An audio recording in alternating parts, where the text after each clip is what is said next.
Welcome to Hope for Anxiety and OCD, episode 57.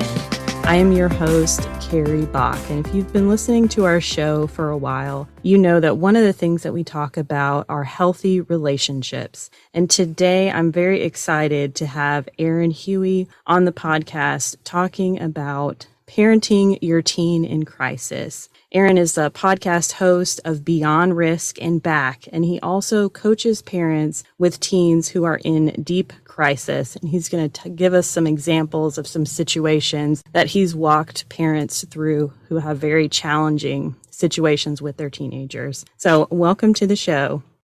Carrie, thank you so much. I loved having you as a guest on mine, and I'm really honored to be on yours. Thank you. How did you get involved in working with teens and parents? Well, it started way back. I was one of these teens, and being in crisis for me meant living the life of experiencing being abandoned by my biological father. I was bullied mercilessly in school. I was sexually assaulted when I went to acting school after high school. And these things led me to utilize weed and alcohol and LSD as a maladaptive coping strategy. I just did not want to feel the pain that I was going through. And the way I say it was this: when I was high, I was happy. When I was sober, I was suicidal. So I had a lot of beautiful, loving people telling me, you got to get sober. You have a kid. You have to work. But I didn't have the language to say to them, when I'm sober, I'm ready to die. And having had some close calls as a child with my suicidality, I was very afraid of dying. That led, in my moment of sobriety, my moment of grace, my intimate communion with divine love and forgiveness on May 21st, 1998, set me on a path of that 12th step in recovery, which is bringing the message of hope to people who still struggle. I was running kids camps in the years afterwards and teen rites of passage programs. And we had a parent. Oh, the other thing that I was doing was driving around Boulder, Colorado on Friday nights and Saturday nights, picking up teenagers who had contacted me saying, I don't want to party this weekend. I want to go to a meeting. So the parents would say, yes, take my kid to a meeting. And so I would go to 12-step meetings on the weekend evenings. I ran a martial arts school during this time. And I had a parent who just called me one day and said, can my kid just live with you? Whoa. And yeah, and my wife and I discussed it. And it wasn't that they had a bad relationship. It's just that at home, this kid just kept spinning sideways. No matter what they tried, it spun out. Motivation wasn't working. So could we just create a whole new environment? So we took this kid in. That mom told her sister, who told her friend, and that friend called us and said, can my kid come live with you? And we said yes. And a week later, Carrie, we had 6 boys and 4 on a wait list. It was literally like we were being told what to do.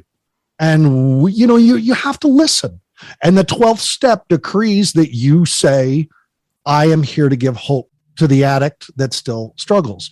But right away, I saw it was the whole family. Patch Adams was a mentor of mine at a very early and for a very short time. But he said, your grandmother doesn't have Alzheimer's. Your family has it. Treat the family. And so right away, even at the very beginning, when we were just this sober home model, the kids doing martial arts with me, going to meetings, heading to the gym, doing family meals, and them doing online school, just restructuring the day with a lot of love and more love. And when they did angry, risky things, we tried to find the love and communicate love until they took over the work of love, loving themselves so much that they were fit to pop. But right away, we started in on the families. And that was the key to our success. The more we did the work, the more people wanted to do the work with us. We started taking in interns. We started taking insurance. We moved to a huge 16,000 square foot lodge on 40 acres and staff housing and everything like that. And we became one of the top treatment facilities in the United States, highest success rate, top 50 healthcare provider award in 2019 and 2020, top 100 innovator of healthcare. And 13 days ago, I closed down the facility because insurance companies decided that my property was a high risk property, and my property insurance went from $20,000 a year to $470,000 a year. And we were utterly devastated that an insurance company would not be supportive of a child care facility that had the success that we had had. So 13 days, we closed it down. I'm continuing my work with families and parents and doing parent intervention and working with teens. But we found that our success, it didn't come from the work we did with the teens. We did good work. We did cool stuff. We worked with wolves. We were very art focused. We were very unique, holistic. We did our own 12 steps. Like, we had a good kids program. But the work we did with parents, no one else did to the level that we did it. Our intervention on parents is where our success came from. So that's what I'm going to continue doing moving forward, is how can I help parents keep their kids out of jails, institutions, and morgues? That's absolutely so true. From my experience as a counselor, and I used to work with children and teens, oftentimes we would see teens go to residential centers and the parents didn't engage in counseling. They maybe had like one weekend or something of that nature for parents. Maybe. And then the kids went right back into that environment and the whole cycle started over again. So absolutely, it is important to address a whole family in these types of situations. Here's the thing. The way we would explain it was like this to parents, because they would want to come in and say, fix my kid, drop their kid off, pick them up in 4 months, and everything the kid was doing, they're not doing anymore, and everybody's happy. Sure. Number one, the moment your happiness is based upon the actions of someone else, you are in survival mode. Because that's how lizards think. If only the hawk would stop hunting, I could bake and warm myself on the rock. Right? But hawks don't stop. These kids are not making bad choices. They are expressing the language of the entire family out loud. Their confusion, their distress, the trauma becomes their language. Their behavior is their language. So to think that if a child changes what they're saying, everybody's going to be happy, means that we're not actually listening to what they're saying. Number two, at home, let's just say everybody in the family is speaking English. When a child goes to treatment, we're going to teach them the language of recovery. Let's call it Spanish. And so the child becomes fluent in recovery language, in Spanish. Now, this Spanish-speaking child comes back home to an English-speaking family. What do you think the child has to do to survive the family dynamic? They have to go back to the old language. If the parents don't change the language, then the child's language will change back to the parent's language. The Right. parents have to change. The moment a child, let me say that word again, child is responsible for the happiness in the home, for the self-care in the home, for the harmony of the home, is the moment the parents have lost control of the home. Give us an idea of some of the issues that the families are facing that you've worked with. It's a broad subject, but I can tell you the teens are expressing the distress, the trauma, the dis-ease through the mental health issues, through self-harm, through video game dependency, social media dependency, through drug use, whether or not people think that cannabis is a drug. It does change brain chemistry. It does. It does. Yeah. All the research shows that it does. Is it heroin? Absolutely not. And I'm sure you working as a counselor, you've seen, I have never, in 20 years of working with a kid who is struggling with drugs or any dependency issue, I have never not found trauma. Not once. There's That's always huge. trauma. Yeah. Understanding trauma is a key for parents in this, because we will always find trauma with mental health issues, co-occurring with dependency issues. Self-harm is a dependency issue. When kids are cutting, it follows the exact same cycles as someone who's using. So as a facility, we specialized in dual diagnosis, and we were trauma ingrained. We were always looking for the trauma. And any parent who says, but my kid has none, has two things going on. Number one, parents go online and take the ACE quiz, ACE, Adverse Childhood Experiences. Do it for yourself and do it for your kids, because you will find a root. And those roots create the fruits. It's not a kid's bad choices. I hate that term, bad choices, that families are struggling with. It's the risky choices that children, teens are making. And that's the fruit. And you cannot pluck a fruit and demand the tree gives you a different fruit. You have to go to the roots. Epigenetics is the roots. Your own trauma is the roots. The divorce you had, which maybe you and your ex are best friends, it's still a little T trauma. It could be a big T trauma to your kid. So what we see in families, parents always want to avoid, the therapist sitting down and saying, tell me about your mother, because nobody wants to blame for their children. But if there's a failure point in the family system, we cannot expect the child to fix it. Yeah. I think that there's an element there where school systems and bullying, and it's how we handle those things as parents, I think is important. Trying to make sure that your child has a positive educational environment. It's very easy for children to just get labeled as a bad kid. Like they're non-compliant, they're non-cooperative, they're not doing what they're supposed to do, they're difficult. They're the strong-willed child, whatever you end up labeling them as, and then it taints everyone's view and interaction of them from that moment forward. And that happens in all of those systems that you talked about. Well, so much of this has to do with us stepping back from the results and the actions that the child is taking and the results that they're getting, which are less than favorable results, and step back and look at systemic failure. Regardless of what end of the political spectrum you are on, I bet that 99% of us believe that the political system has failed. We all share a common belief that the education system has failed. Now, I'm not saying teachers. Teachers are warriors. They do it for the outcome, not the income.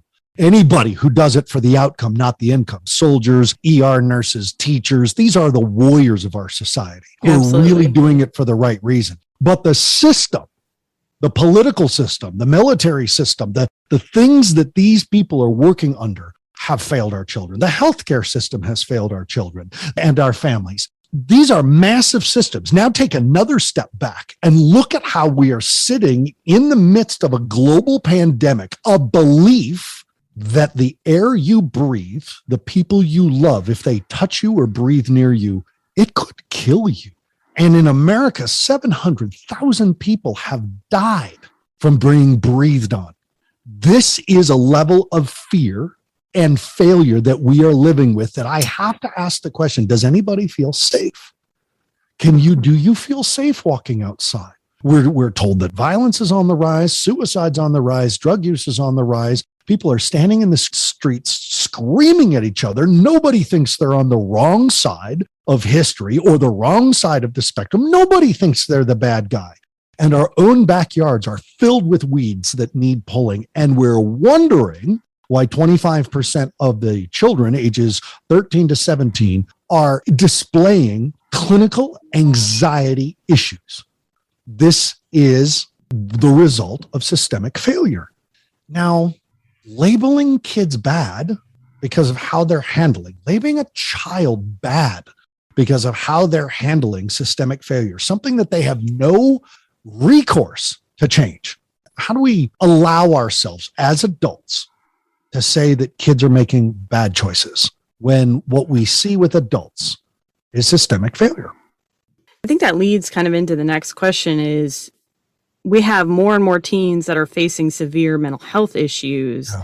Do you feel like it's harder to be a teen today than when you and I were growing up? I mean, there's different challenges with social media and all of that. This is such a powerful question because it is something, and I love Facebook. And as a Gen Xer and being connected to the Gen X and the boomer communities and having millennial kids and working with the younger generation, the iGen or the Gen Zs, there is a belief that these kids are somehow less resilient than we are. That somehow these kids don't know how to pull up by their bootstraps. There's a few points we have to look at. Number one, psychoanalysts, psychologists are saying that there's a truth to that, but that's an environmental. It's like there's an environmental poison that's affecting them that we have to take a look at. So what are these environmental poisons that are making these children less resilient than we are? Number one, in the past 20 years, the research on trauma pretty much indicates that the Gen X generation and the boomer generation are walking wounded, that we are traumatized, We have denied it, compartmentalized it, and buried it. And our parenting reflects that we have not addressed our own issues. All right. We still think therapy is for crazy people, and then our children are crazy for needing it. And it's just flat out wrong. PTSD is much more prolific and prominent than we ever thought. Understanding things like autism and ADHD and OCD and anxiety and depression, really understanding this has led a lot of adults to go, oh, well, I'm depressed. Like, yeah, you are. Like, we've all had to live with it. How about you go do something about it? So that's number one, is that we know more, and it looks like these kids are being affected by it. We are just treating them for it. Number two, can you remember when you were in elementary school, really, really young age, or middle school, or even high school, and the last time, the very last one in primary school, where you had to practice a live shooter drill? This is something that we didn't have to deal with.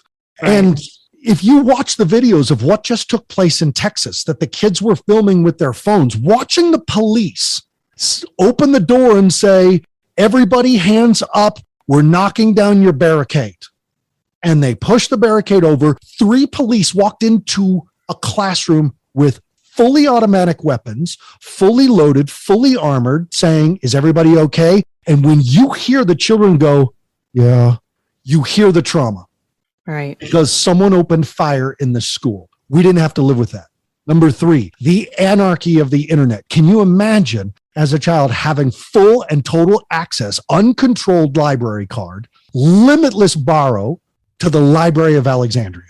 Everything, the sum total of human knowledge is available to our children in their pockets, and 30% of it is pornography. Can you imagine a library with 30% of that library, those books were pornographic, and the other 70% was everything else? That's the internet. So we have all those things. And now we're going to call the children less resilient. We're going to call them that they need to just buckle down. You know what? They didn't ask for the ribbon for participation. They didn't ask for a graduation ceremony from 2nd to 3rd grade when we had to wait till we were in high school. You know who's giving it to them? The adults. Right. We can't say that they're more fragile. If we treat our children like glass, they will grow up breakable. And when we don't pay attention to the cracks, they will shatter. So this cannot be something that we look at the children, we go, you should be better. We have to look at the adults and go, you should do better. And that's hard. We don't want to hear that. We love our kids, and we are trying our hardest, and we are working with what we have. That got us here. You want to get there, you got to do something different. And I say, I'm not going to call you enabling. I'm not going to say you're codependent. I'm going to say everything we did as parents got us to this point. What can we do differently to get away from this? That's the work. I'm sure there are plenty of parents out there that feel like, they're doing a good job. And I wonder, what are some common things that you see maybe well-meaning parents do that aren't helpful for their children, especially children going through a crisis or trauma? Well, what a beautiful question, Carrie. And I'll say, though I had a completely absent biological father, I had an amazing dad who adopted me when I was 4 years old. And I got to say, my mom was extremely progressive. She had great ideas. She was a good mom. She was a work-at-home mom. She was head of the HOA in the theater. She was active in her community. She was a La Leche League leader and a La Leche League instructor trainer. So she was constantly teaching other women in the community to support them in being moms. My dad was a hardworking businessman in the community who was respected, and he was an amazing dad. I had incredible parents, and I bet that bottle of vodka in their liquor cabinet to this day, because it's the same one that was there when I was a kid, is still half water because I replaced it. We have to understand that one of the mistakes we make as parents is no matter how good we do, your kids are still affected by other environments and traumas. Your kids are still affected. It's hard with parents who've adopted their kids to say, I've given you everything, except parents who've adopted kids. You haven't given them their biological parents. And if you don't understand the wound that creates, then you will never understand that it won't matter how much love and support you give them. You cannot fill that void. You are not designed to.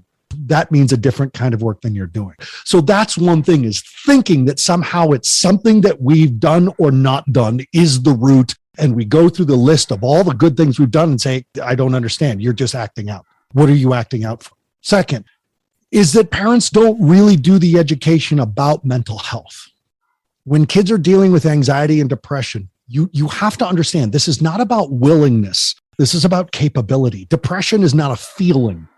It cannot be solved by getting up and going jogging. It can be solved by getting up and going jogging every day for 90 days. That can be the beginning of the solution, but we also may need pills. It's pills and skills. But the mistake we make is thinking that this depression is an attitude. And actually, depression is a description of brain chemistry. The brain's functioning is depressed. The brain is depressed, not the emotions. The emotions are sad, hopeless. The brain's chemistry is depressed. Anxiety is not an attitude. It's a response from the amygdala when the environment matches the picture of a trauma. And so it sets off an alarm in the body, and the body goes into shutdown mode.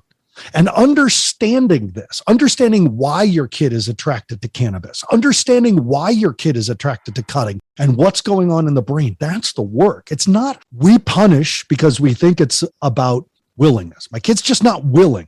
We have to wonder if our kid's not capable, because if we're punishing their inability to do something, we are making it worse. And that's one thing that I see good parents do. Mistake capability for willingness. Right. Second thing I see good parents do is the moment the kid starts spinning out, the kid becomes the focal point. The kid becomes the patient of the family.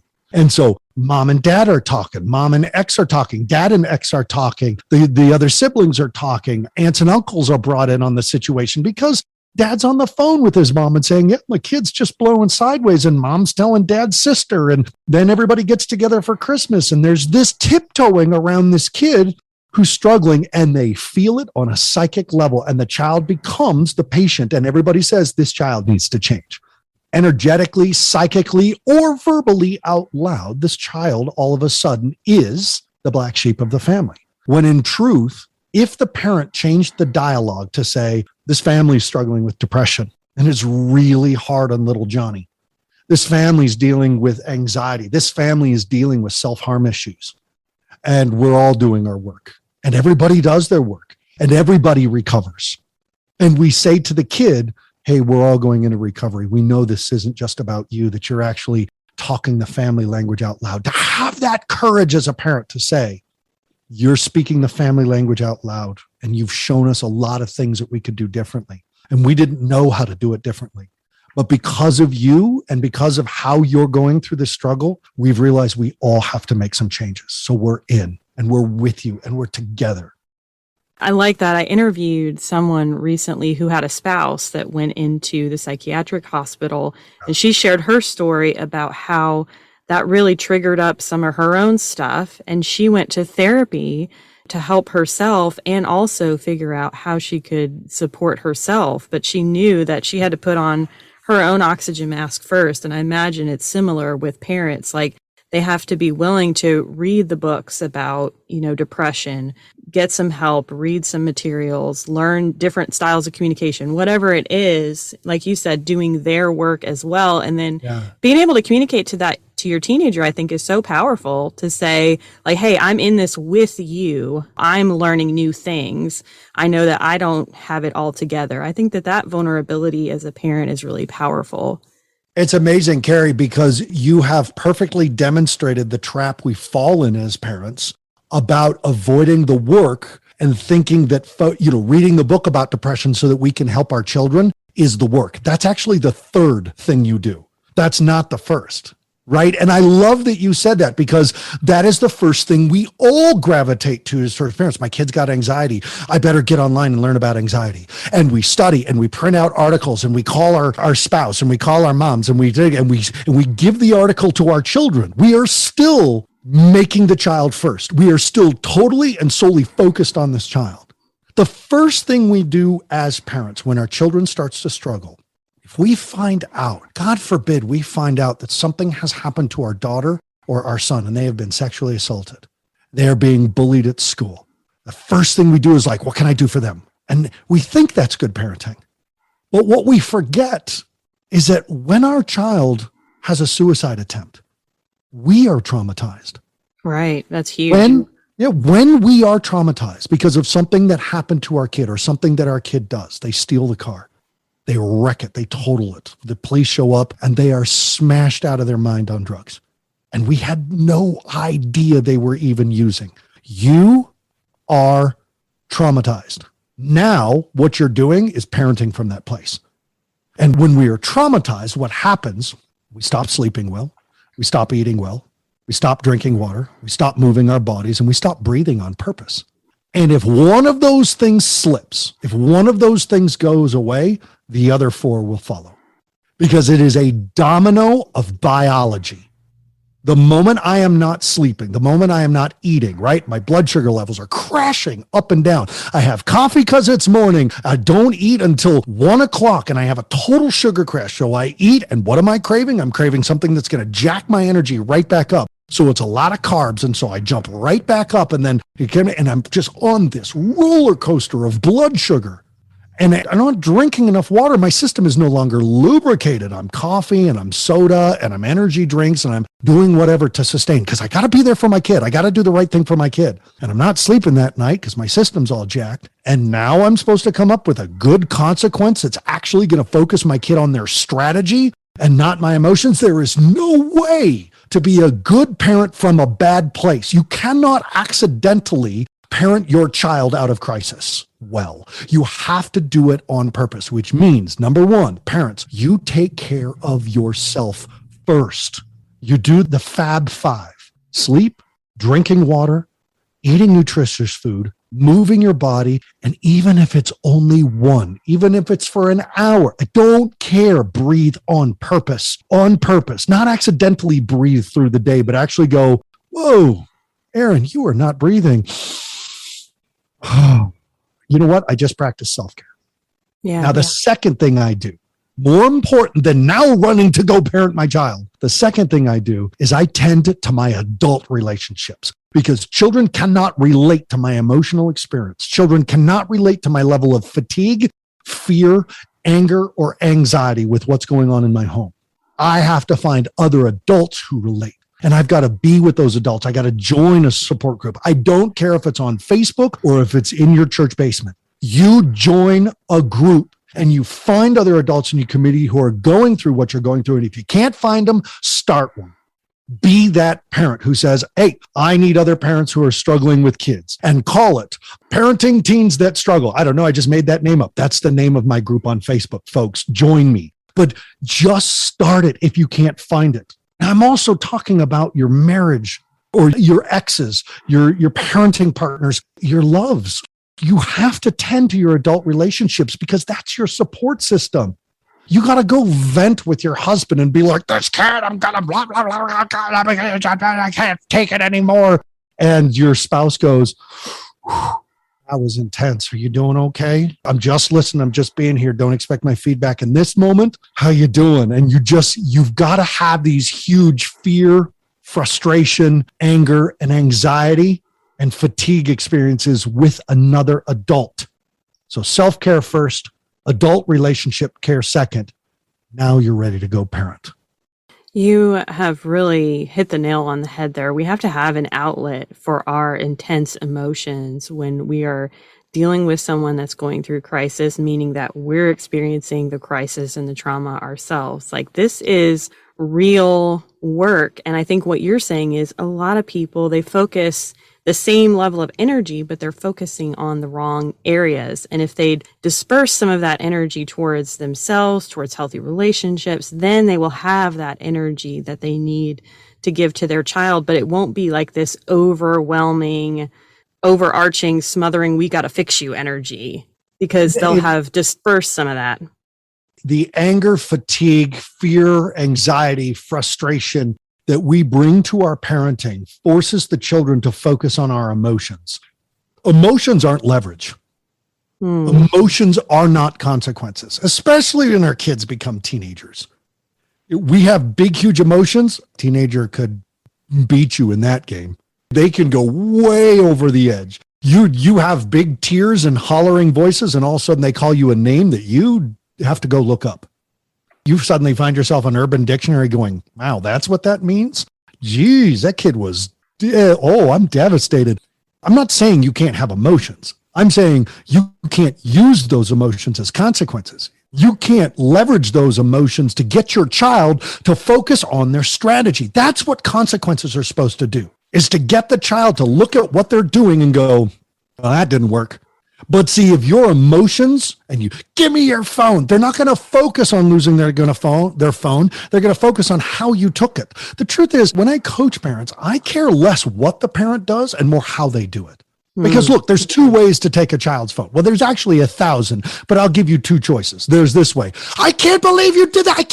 You can't send pictures like this. You're under it. Give me your phone. No, you can't have it back. Enough. I'm tired. I'm done. Or I'm really sorry you're going through this. Now, we have agreements in this house that I'm willing to provide a phone and internet as long as there's no lying, stealing, sneaking, cheating, or breaking the law. And you know this. I also know that being a teenager is really hard. So I'm going to go ahead and manage your phone and the internet for 2 weeks. And as things change, I'll change what I manage.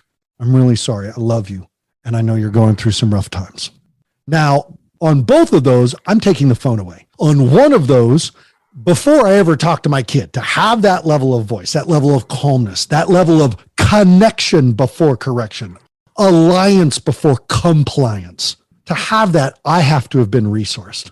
I have to settle my own nervous system. I have to remember, I got to hit my knees in conscious prayer, not just those desperate nights when I can't sleep and I'm crying out for some intervention from the divine, but actually saying at 12:30 today, I'm going to spend some time with my book and some time with my God. And I'm just going to ask to be shown the light in all this darkness and to be deliberate in your prayers, to write down a list of things you want to ask for, to communicate clearly. What I do know is that you actually writing down the list of what you're going to ask God for is you using your prefrontal cortex, not your survival. Oh God, someone help me.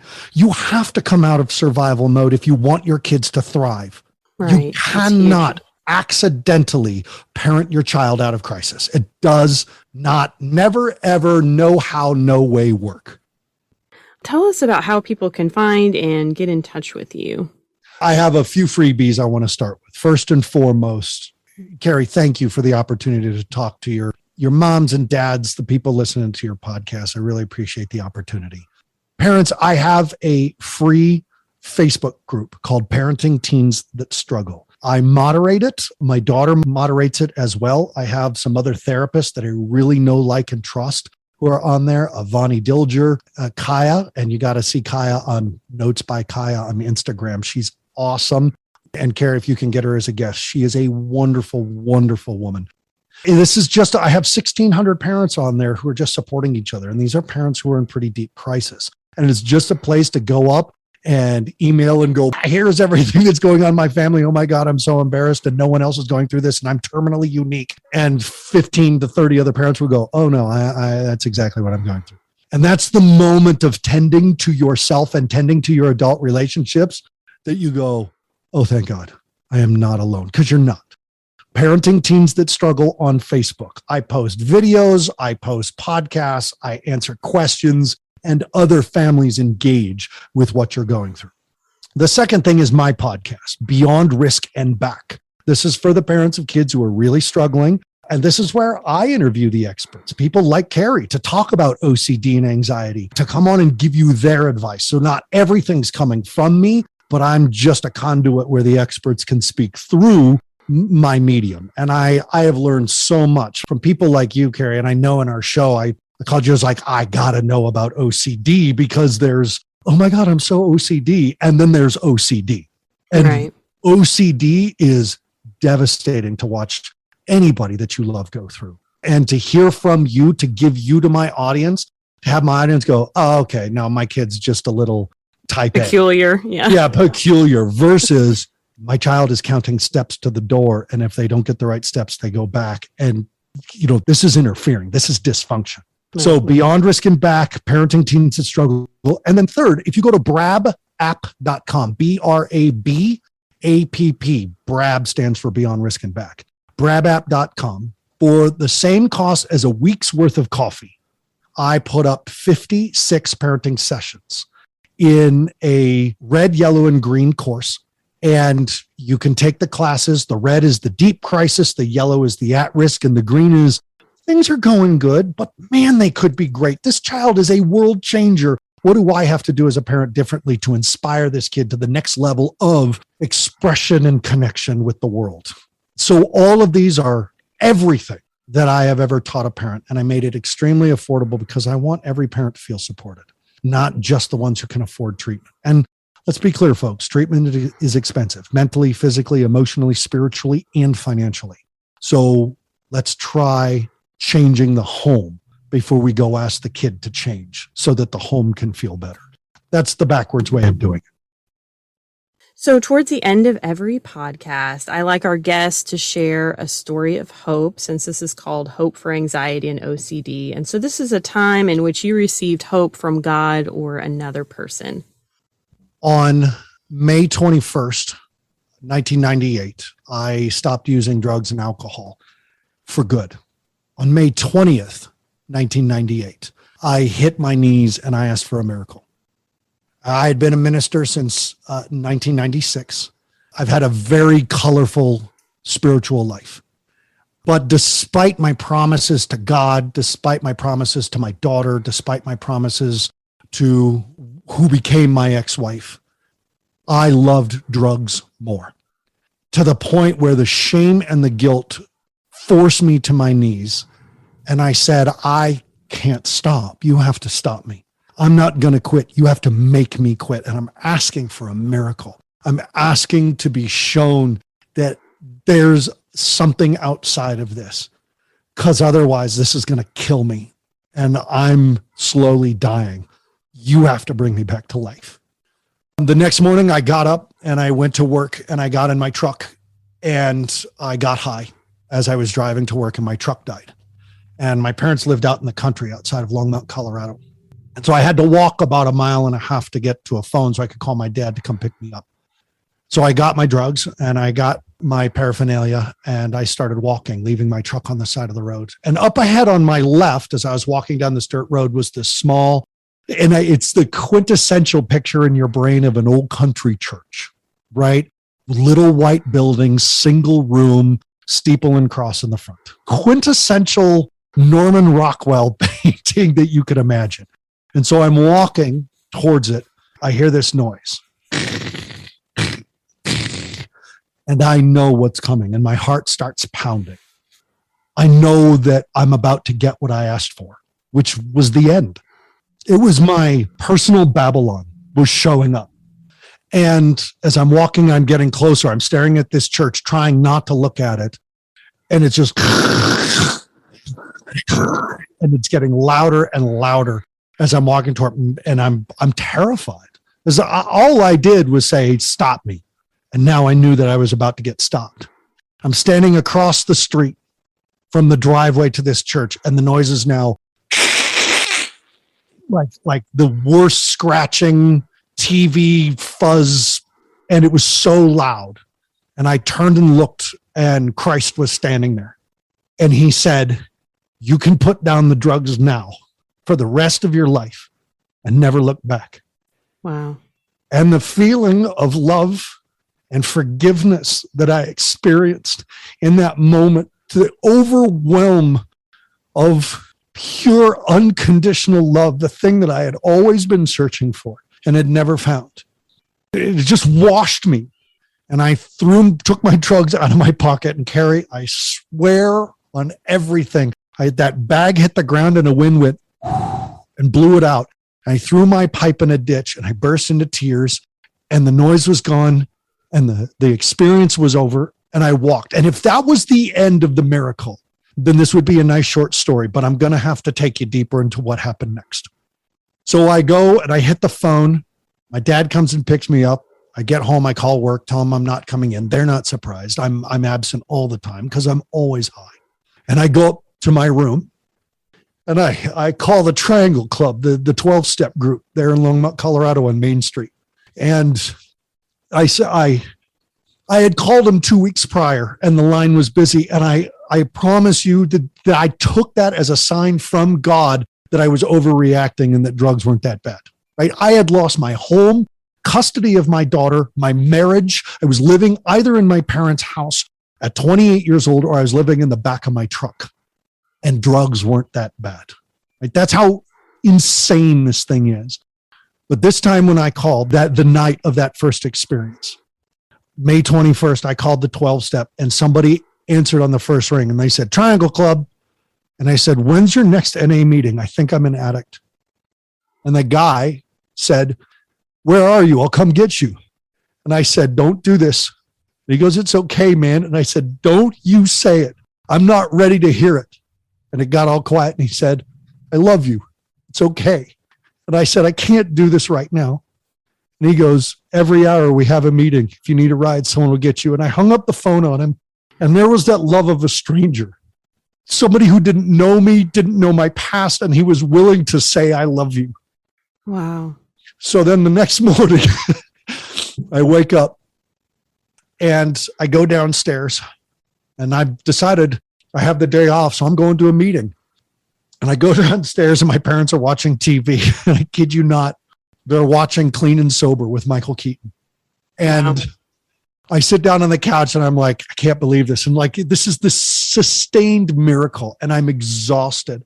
And I sit down and I turn off the TV and my mom goes, she has this funny way of saying it. It's very endearing. She goes, excuse me? And she was being goofy. And I look at her and I'm about to break her heart. And I say, I'm not going to a meeting at work. I'm going to a 12-step meeting. I'm an addict. And my mom goes pale. And my dad, the man who raised me, not my father, but the man who gave me everything, who I had lied to, who had stolen from and hurt his younger biological children. He looked at me and he goes, whatever you need me to do, I'll do it because I love you. And it was those 3 experiences of unconditional love that I just said, that's it.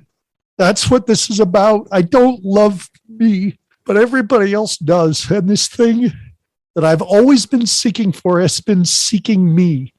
And I just have to let it in now. And that's what I say to families and to teenagers is A, I love you. And B, what you are seeking is seeking you.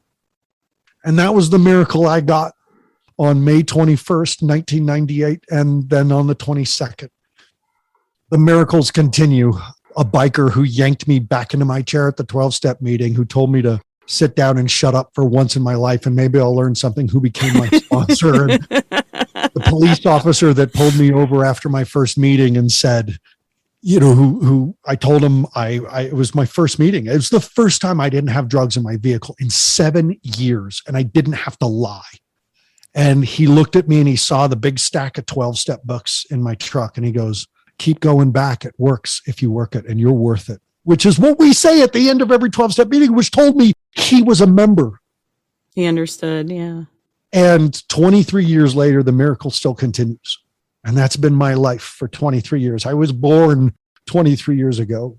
And the sadness, these are tears of joy, folks, because I have such a beautiful, blessed life. I have my daughter.